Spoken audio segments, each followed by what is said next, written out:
Marcus is, as I always say, our visionary, our genius behind the product. We have did much more work on the scientific basis of Healy, and especially on the question, how can we explain how Healy works, on which level Healy works, frequencies work, what is the information field, what is the bioenergetic field, all these questions.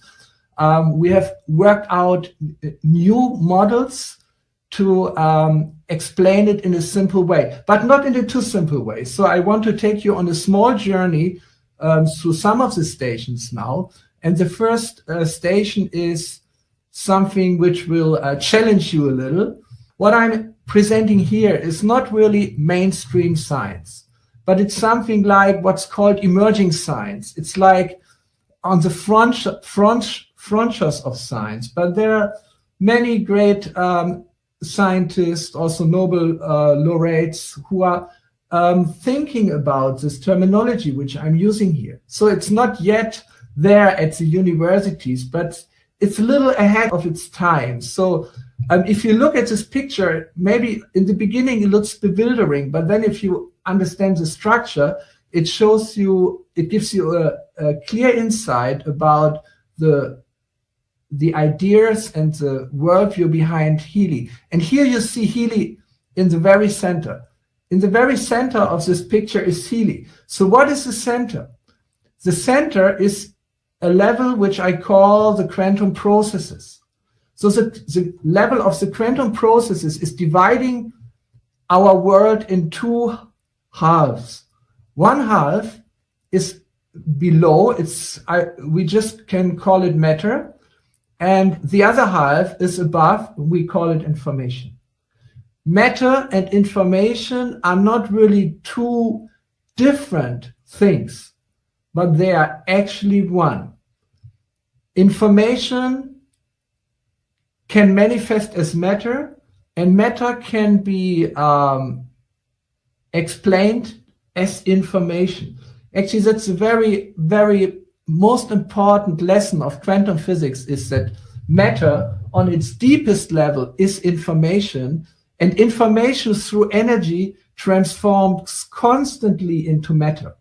So we can look at this world as matter, but we can look at the world from another perspective as information. And quantum physics actually looks at this world more as information than on matter. But we experience the world as matter with our senses, but our senses are gathering information about this world.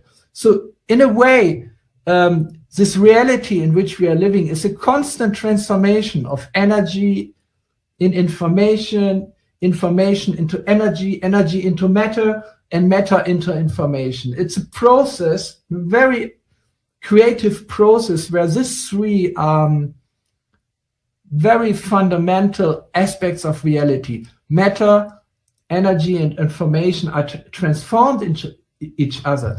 And the main transformator between matter and information, this is what we call quantum processes.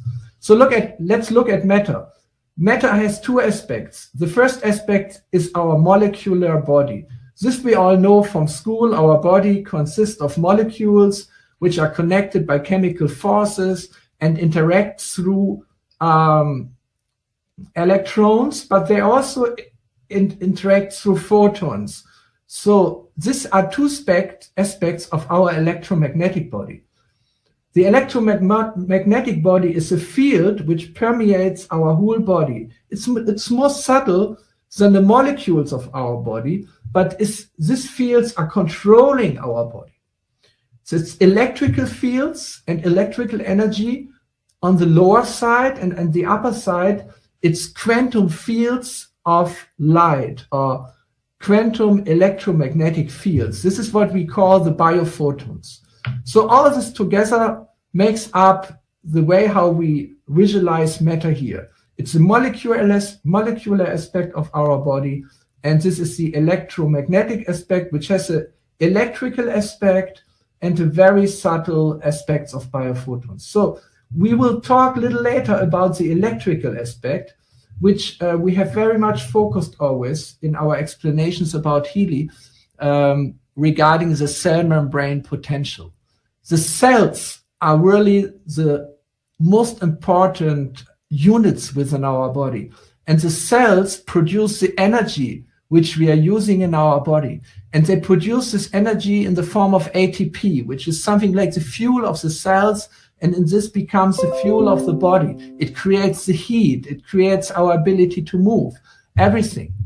But the cells can only produce the ATP if they have a strong electrical potential. It's like a battery. It needs a voltage. So our cell membrane have a voltage. This is the basic electrical unit which we are using. But above this, our cells communicate with each other through photons. This is electromagnetic radiation. And those photons, which have a very specific biological meaning, are called biophotons. They are quantum, photons are also quantum-like, but they're creating a coherent quantum field, which is like an aura, but this is actually a scientific field, permeates our whole body and controls many of the biochemical and biophysical processes. So that's the visible material world. But on top of it, this material substances of our systems are permeated by information fields which through quantum processes guide the movements of the electrons, the movements of the body, guide the chemical reactions. This is all done within the information field, which very nature is quantum entanglement. So quantum entanglement, it's a very specific term from quantum physics, but I want to give you a very clear idea what it is. If you have two things, like the Healy and the small statue, if they are once connected in a quantum process, even if they move very far away from each other and are separated, they will be still connected by quantum entanglement. This is something which we know it's true for photons, it's true for electrons, but it's generally true for everything which once had a connection with each other, that it will stay connected in a generalized sense. So, but this means that all the things in this world have a kind of relationship which is hidden. It's hidden because we analyze this world in terms of separate objects, and we can only do this by losing the information of wholeness. So to get this information of wholeness back into the picture, we need the information field, which very nature is quantum entanglements, as a complementation of our material worldview. Otherwise, we end up in a world which doesn't make any sense anymore, where we cannot connect body back to the mind and the spirit, which is very much necessary to make meaning out of this world. So we have the information field up here, we have the material body up here, and in between we have the quantum processes.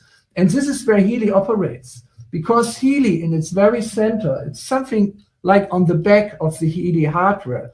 It has what we call a quantum sensor. It's actually a physical noise generator, which through entanglements connects the information fields with the material aspect of our organism. So the Healy analyzes on this level of the quantum processes, it analyzes constantly which frequencies shall be applied to achieve two goals. And these two goals are very clearly shown in this graphic. There's one arrow going down and one arrow going up. It's actually the same arrow which has two directions, but this makes it very clear. From Healy comes microcurrent. Microcurrent is electrical current which has a very, very low amplitude. The amplitude is so small that you can hardly feel it, but it's high enough so that our cells can recognize this microcurrent and it's of the same amplitude as the currents which our body produces itself. For example, if we cut ourselves, the body is producing very low amplitude of current to support the healing. So this is the same principle. We are using the microcurrent, which is coming from Healy with low frequencies to affect the electromagnetic body, especially on the level of the cell membrane, but also on the higher levels. The low frequencies work very much down to the border between the electrical field and the body, and the little higher frequencies work higher up. But then the higher frequencies, they work in this direction. They work towards the bioenergetic field. The bioenergetic field is that part of the information field which relates to our body through bioenergy. Bioenergy is chi in Chinese tradition, or prana in Indian tradition, but it's actually flows of quantum information and quantum energy which connects the information field with the material aspect of our being. So the Healy is really placed in the middle, and through the two ways how the microcurrent frequencies operates, connects the information field to the material aspect of our existence. So I want to show you, I can move myself in this direction. Look at this simple picture. It's a simplified version of the diagram which we just looked at. We still have the Healy in the center, and from the Healy we have microcurrent frequencies going in two directions. One direction is the microcurrent with the low frequencies, where the microcurrent itself is more predominant. And the other is the microcurrent with the high frequencies, where the frequencies are in the foreground.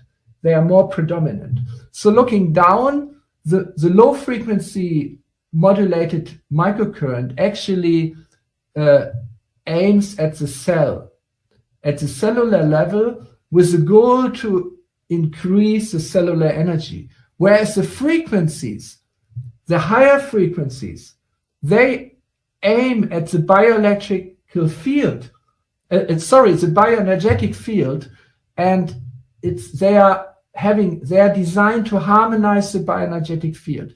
But the bioenergetic field is active in the environment of the cell, and the cell is active within the environment of the bioenergetic field.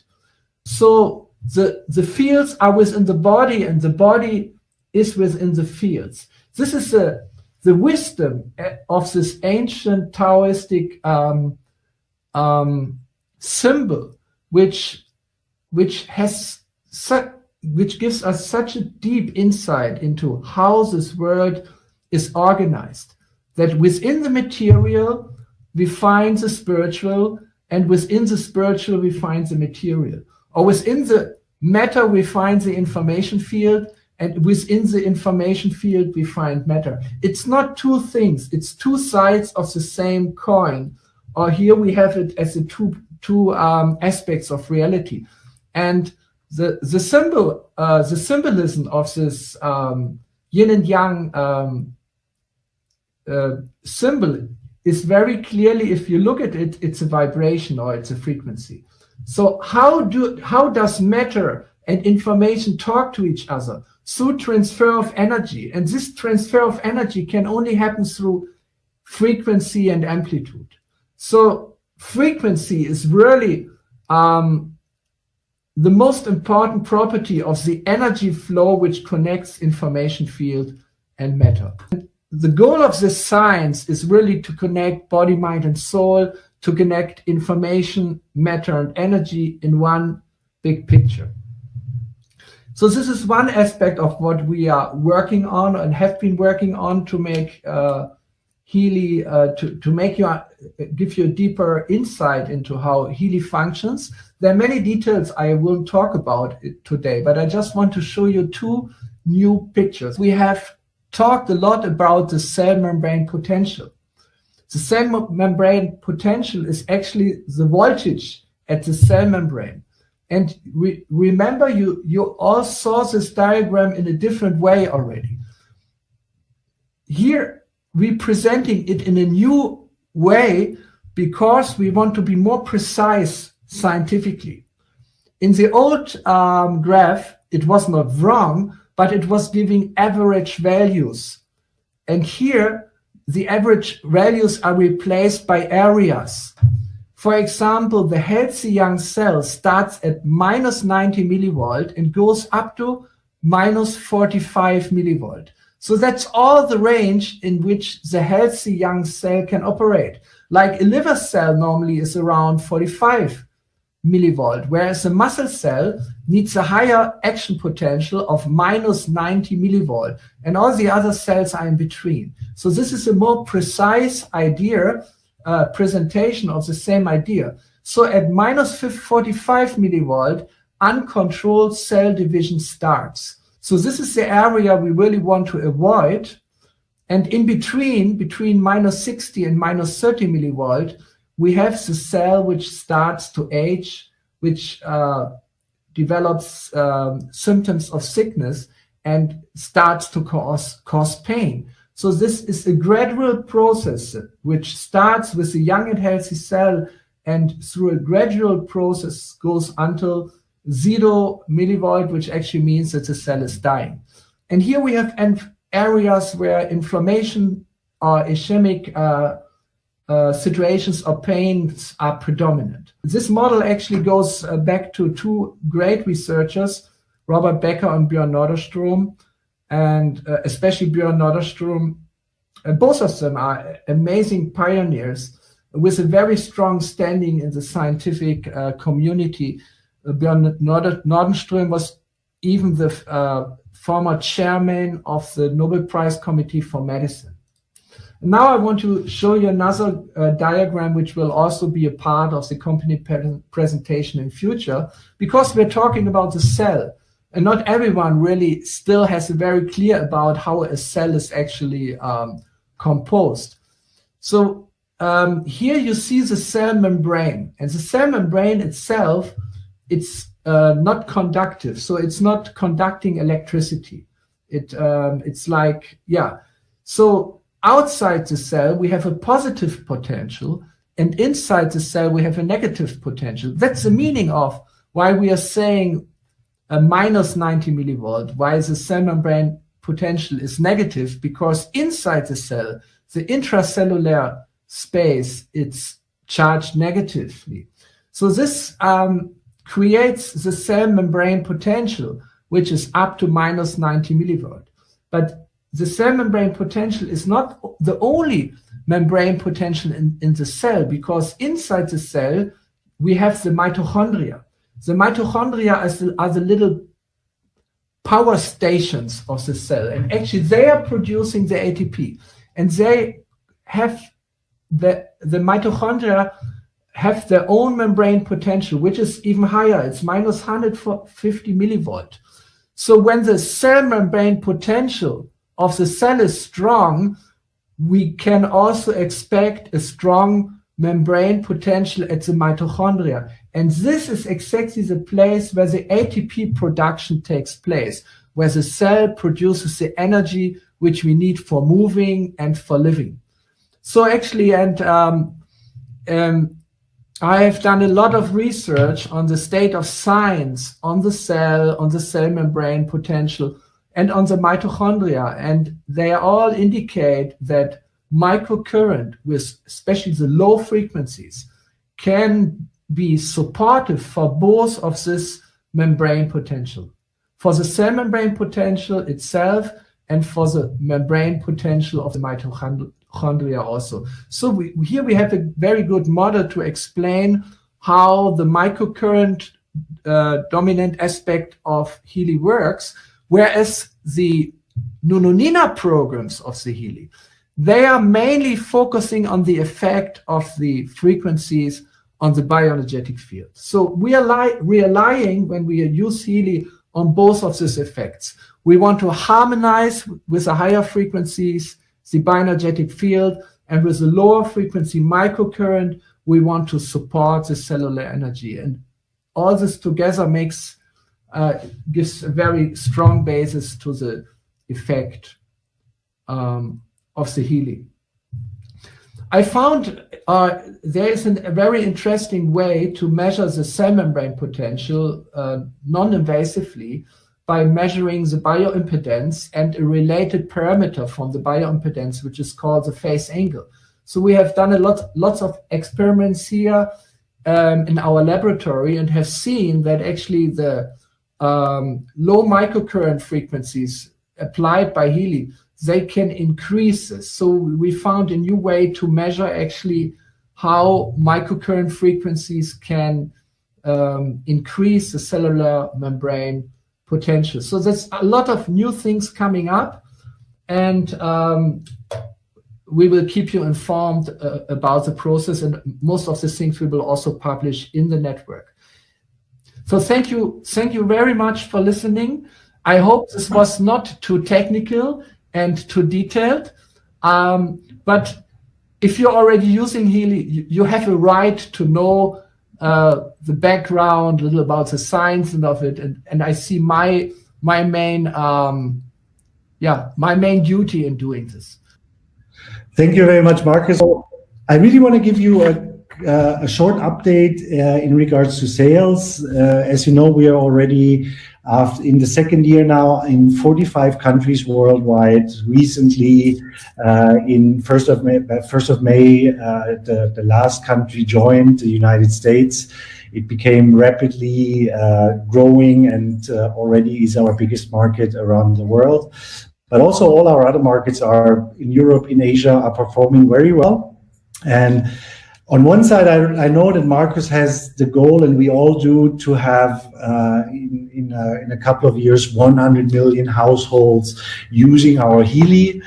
The 100 is kind of a magical number because we have also for this year, for 2020 only, the goal to reach 100 million in sales. And I can tell you, we're way ahead of track when we think about being in the end of July. Our revenue goal for this year, which we are very positive that we probably even overachieve. So again, thank you for doing this.